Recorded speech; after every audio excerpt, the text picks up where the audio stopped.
2000, Wow. 2003. Yeah, and it's a Wow. pleasure to know that you're coming here for the very first time. What are Right. your expectations?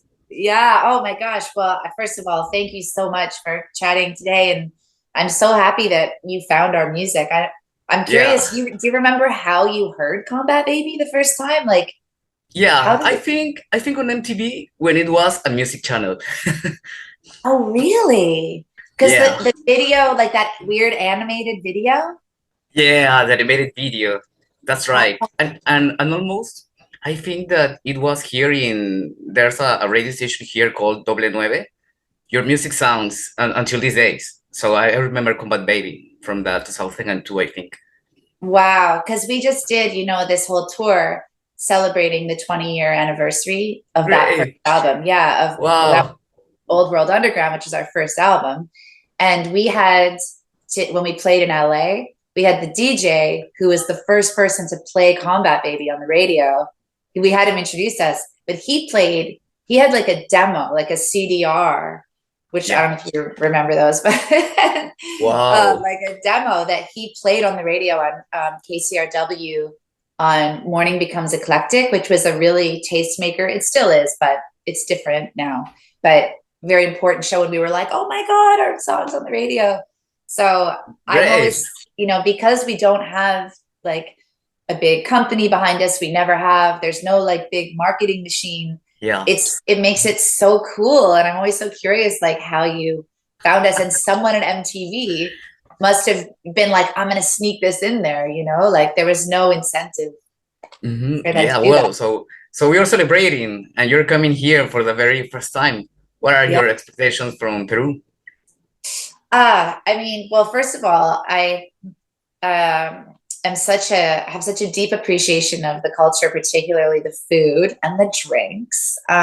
So ceviche, I think, is perhaps the most exquisite concept of a gift of a dish. So that I attempt to make at home boldly, but I'm very excited to actually experience Peruvian culture properly in Lima. So I'm going to be dining through your Oh, beautiful. that sounds Yeah, amazing. yeah.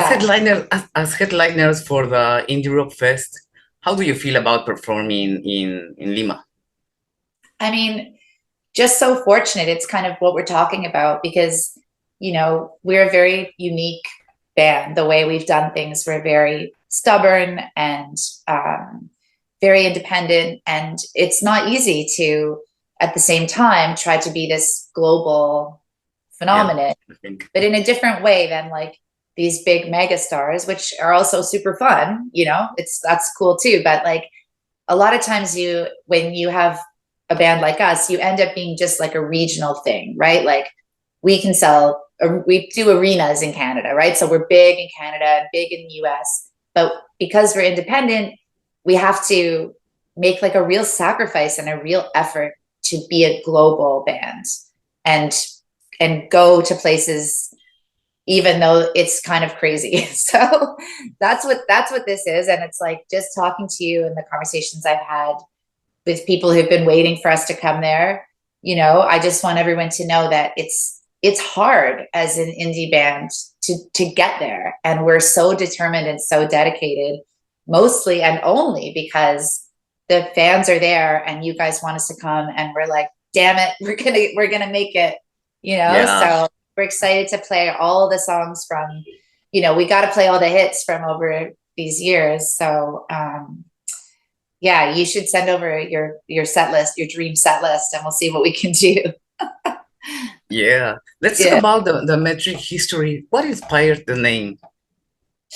It's funny because it was originally a name that Jimmy had for a song or a beat or something, and on like a sampler. And we saw it and we just liked it, just clicked for some reason. I feel like it's not super conceptual, but there's things I like about it, like that it is a measure, like it's us sort of in the world taking stock and trying to make sense of the world. I also like that it's metric versus imperial because, I'm anti-establishment. And that's about the end of the reasons. I like that it has a very like straightforward sort of power to it. Yeah. You have played in so many countries and festivals. What are some of the most memorable performances or shows that you remember? Well, it's funny, kind of like what I was saying of these ways that we have to, it's very challenging, but we find a way to play these festivals in sometimes remote places. We went to Romania, like Transylvania, which by the way, it really did feel like there were vampires. It was cool. But, this festival, Electric Castle, that's what it was called. And what we had to go through to, we played Lollapalooza Paris, and then with our crew, the band and crew are carrying all of the equipment onto the plane and, doing a layover in a crazy middle of nowhere hotel and then carrying everything onward to this tiny plane. And then we get there and it's this most amazing festival where it's called Electric Castle because they light up this ancient, beautiful structure and all the people are having the most amazing time. And that was because it was so hard to get there and it would have made so much sense to say no, like it was so impractical. And it was it was at the end of 2019. And Wow. that whole tour was full of ridiculous things like that. Like we were in Moscow, we were in ridiculous. And I'm so happy we did it because then we had the pandemic.